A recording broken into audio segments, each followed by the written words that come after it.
بسم اللہ الرحمن الرحیم، اللہم صلی علی محمد و آل محمد وعجل فرجہم۔ خوشبوئے قرآن اور عطر قرآن سے اپنی روح کو معطر کرتے ہوئے ہم سورہ دہر کی آیات سے مستفید ہوتے ہوئے اپنے قلوب کو مطہر بنا رہے ہیں۔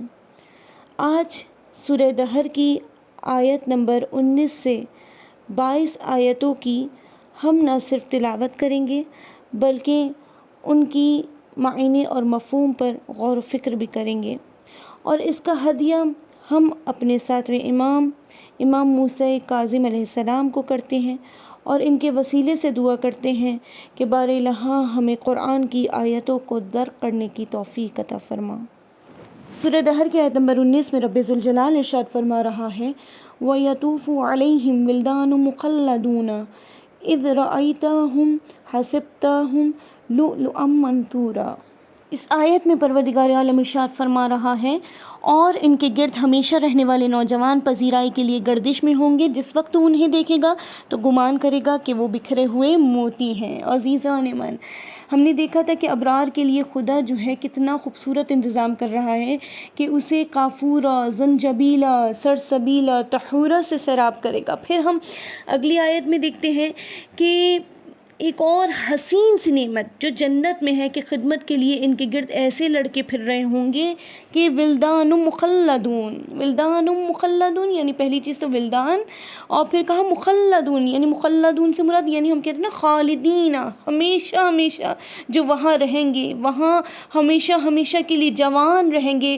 وہاں پر لڑکا لڑکی میں کوئی فرق نہیں ہوگا، جو دل چاہے گا وہ پہن سکیں گے۔ پھر فرمایا اسی آیت میں اذ رأیتہم، یعنی ایک تو وہ نوجوان جو ہیں وہ آپ کی اس طریقے سے پذیرائی کر رہے ہوں گے، نہ صرف آپ کو سرو کریں گے بلکہ کیا کہا گیا ہے، وَيَطُوفُ، یعنی آپ کے ارد گرد جو ہے وہ مسلسل طواف کر رہے ہوں گے، یعنی جنتی کعبہ کی طرح محترم ہے، اس کا اتنا احترام ہے کہ اس کا طواف کیا جا رہا ہے۔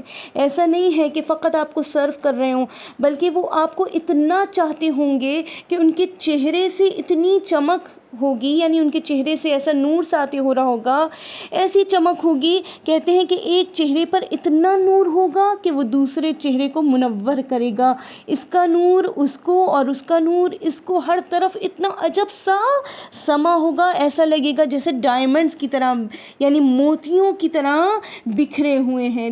عزیزان من، یہ ولدان مخلدون کون ہوں گے؟ یہ وہ لوگ ہیں، یہ وہ بچے ہیں جو اس دنیا سے جا چکے ہیں اور انہوں نے کوئی اچھائی نہیں کی، کوئی حسنات نہیں کیا کہ انہیں ثواب دیا جائے۔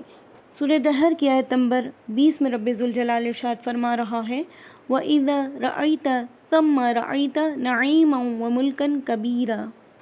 پروردگار عالم 20ویں آیت میں ارشاد فرما رہا ہے، اور جس وقت تو اس جگہ کو دیکھے گا تو پھر تو نعمتوں اور ایک ملک عظیم کو دیکھے گا۔ یعنی عزیزان من، یہ جو ساری نعمتیں بتائی گئی ہیں، کتنی خوبصورت نعمتیں خدا نے ہمیں بتائی نا، ہم جہاں جہاں بھی دیکھیں گے، نگاہ کریں گے جنت میں، جہاں جہاں دیکھیں گے ثم رأیت، نعمتیں ہی نعمتیں ہوں گی، وملکن کبیرہ، اور ملک عظیم جس کو پروردگار عالم ملکن کبیرہ کہہ دے۔ وہ اللہ کی نظر میں کبیر ہو تو وہ کیسا ہوگا، وہ بہت ہی زیادہ عظیم ہے۔ روایت میں یوں بتایا ہے کہ ملائکہ بھی بغیر اجازت کے داخل نہیں ہوں گے، یعنی جنت جو ہے گیسٹ ہاؤس کی طرح ہے، ملائکہ میزبان کی طرح ہے، اس کے باوجود وہ اتنا احترام کریں گے کہ انسان حیران ہو جائے گا۔ اور چھٹے امام جعفر صادق علیہ السلام فرماتے ہیں کہ ایک عام مومن کی، یہاں پہ بات ہو رہی ہے عام مومن کی، سلطنت اتنی بڑی ہوگی، اس کی خوشبو جو ہے 1000 سال کے فاصلے سے اس کی خوشبو آئے گی۔ یہ ایک ادنا کا مقام ہے، اتنی وسعت، اتنی اس میں خوشبو کے دور تک، یعنی جنت میں ملک عظیم، یعنی جو ہے وہ کبیر ہے۔ جنت کے کم ترین درجے والا اپنی سلطنت کو 1000 کی مسافت کے فاصلے سے دیکھ بھی سکے گا۔ جنت کے کم ترین درجہ پانے والے کی سلطنت جو ہے اتنی وسیع ہوگی، اتنی وسعت رکھتی ہوگی کہ ان سب کو وہ مومن جو ہے وہ دعوت دے سکے گا۔ یہ ایک عام انسانوں کے لیے ہے۔ جب بات آ جائے اہل بیت علیہم السلام کی ملکن کبیرہ اور نعمت عظیم کے بارے میں تو ہم کیا بیان کر سکتے ہیں۔ 21ویں آیت میں رب ذوالجلال ارشاد فرما رہا ہے عالیہم ثیاب سندس خضر واستبرق وحلوا آساور من فضة وسقاہم ربہم شرابا طہورا۔ پروردگار عالم آیت نمبر 21 میں ارشاد فرما رہا ہے کہ ان کے جسموں پر نازک سبز رنگ کے ریشمی لباس اور دیباج کے لباس ہوں گے۔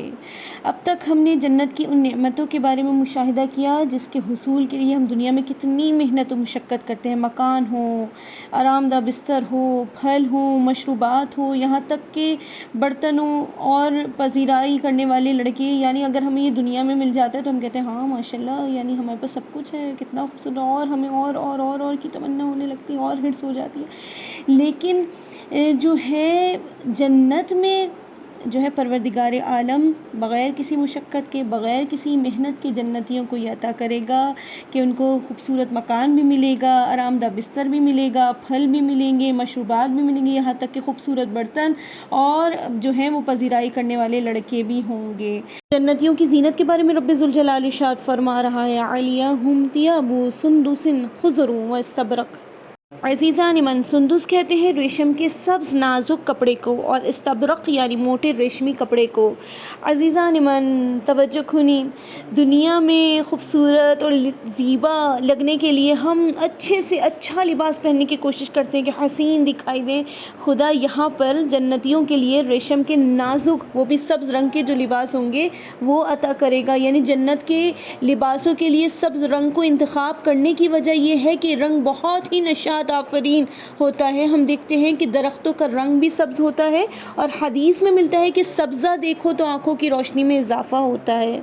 اب نہ صرف لباس کا بلکہ یہاں پر زیور کا بھی تذکرہ کیا جا رہا ہے۔ پروردگار عالم ارشاد فرما رہا ہے وَحُلُّوا أَسَاوِرَ مِن فِضَّةٍ، یعنی کیا کہ حلو اساور یعنی دست بند پہنے ہوں گے، یعنی بینگلز پہنے ہوں گے، اور وہ کیسے ہوں گے؟ فضّةٍ یعنی چاندی کے، کرسٹل کلیئر جو ہے وہ چاندی کے ہوں گے۔ اس سورہ دہر میں دیکھیے عزیزان من 3 مرتبہ جو ہے وہ فضہ آیا ہے۔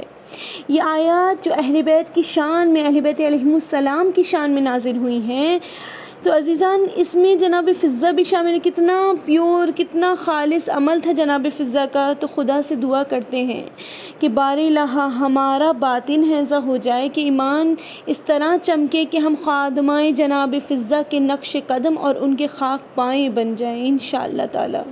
یہاں چاندی کے دست بند بینگل کے بارے میں بیان کیا گیا ہے۔ دیکھیں قرآن میں سورہ کہف میں ہے کہ جنتیوں کے سونے کے کنگنوں سے زینت کی جائے گی۔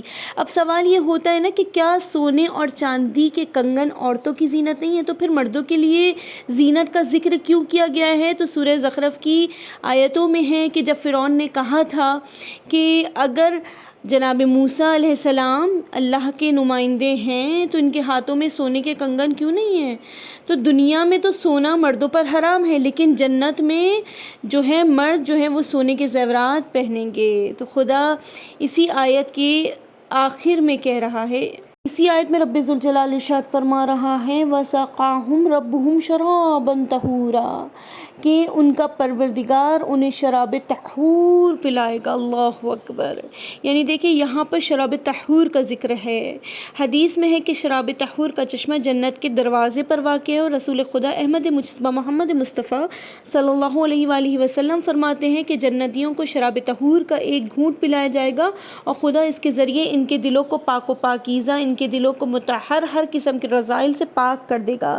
یہ مشروب ایسا ہے کہ جو نہ صرف خود پاک ہے بلکہ دوسروں کو بھی پاک کرتا ہے۔ عزیزان من، ایسا نہیں لگ رہا اس روحانی اور قرآنی سورہ دہر کے سفر کو طے کرتے ہوئے کہ جیسے ہم بیت علی علیہ السلام و فاطمہ سلام اللہ علیہا میں جھانک رہے ہیں۔ عزیزان من، پروردگار عالم ہمیں کتنا خوبصورت منظر دکھا رہا ہے۔ اس کی آیت نمبر 22 سے کمال کی خوشبو آ رہی ہے کہ رب ذوالجلال ارشاد فرما رہا ہے ان ھذا کان لکم جزاء وکان سعیکم مشکورا، یعنی دیکھیں یہ آخری آیت جو ہے اہل بیت کی شان میں نازل ہوئی، آیت نمبر 5 سے 22 تک پروردگار عالم نے یہ تمام آیتیں اہل بیت علیہم السلام کی شان میں نازل کی، اور خدا کہہ رہا ہے کہ یہ یقیناً تمہارے لیے جزا ہے اور یہ تمہاری محبت قابل قدر ہے۔ یہ 15 نعمات جو خدا نے بتائیں، جو جنت میں دی جا رہی ہیں، خدا کہہ رہا ہے یہ سب کی سب آپ کی زحمتوں کا نتیجہ ہے کہ آپ نے محنت کی تو اس کے نتیجے میں مل رہا ہے۔ لہٰذا عزیزان، جو دنیا میں صبر کرتے ہیں اس کی جزا کیا ہے کہ فرشتے سلام کریں گے ان کو اور کہیں گے کہ آ جاؤ، یہ جنت کی نعمات لے جاؤ، یہ تمام کی تمام نعمتیں تمہارے صبر کے بدلے میں ہیں۔ تو جو لوگوں سے توقع نہیں کرتے دنیا میں شکریہ کے، اپریسیشن کے، تو خدا جو ہے ان کو جو ہے وہ شکریہ ادا کرے گا۔ تعجب ہے نا، یعنی خدا ان کا شکریہ ادا کرے گا کہ وہ دین کے لیے کتنا کام کر رہے ہیں، وہ اپنی جو ہے پیاس کو بجھانے کے لیے، علمی پیاس کو بجھانے کے لیے، اس پیاس کو جو خدا سے انسان کو نزدیک کر دے، اس کو بجھانے کے لیے خود کتنی کاوش کر رہے ہوتے ہیں، کتنی محنت کر رہے ہوتے ہیں، کتنی تگ و دو کر رہے ہوتے ہیں، پھر بھی کسی سے اپریسیشن نہیں چاہ رہے ہوتے، اور خدا پھر ان کا جو ہے وہ شکریہ ادا کرے گا۔ ہم دیکھتے ہیں کہ ائمہ معصومین علیہ السلام، ام الائمہ کے ارد گرد بھی کتنے ناشکرے لوگ تھے۔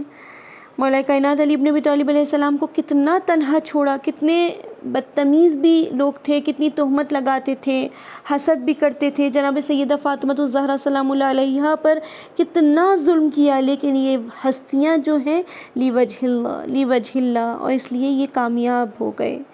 بس ان ہستیوں نے ہمیں کامیابی کا راز بتا دیا کہ فقط اور فقط خدا ہی تمہارے نیک اعمال کی جزا عطا کرے گا۔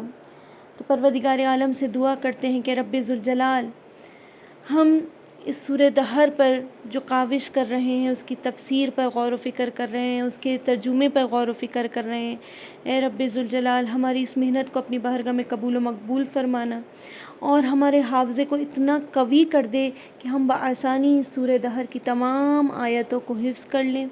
اے رب ذوالجلال، اے پروردگار عالم، اس سورہ دہر کے صدقے میں ہماری زندگیوں میں آسانیاں پیدا کریں۔ والسلام علیکم ورحمۃ اللہ وبرکاتہ۔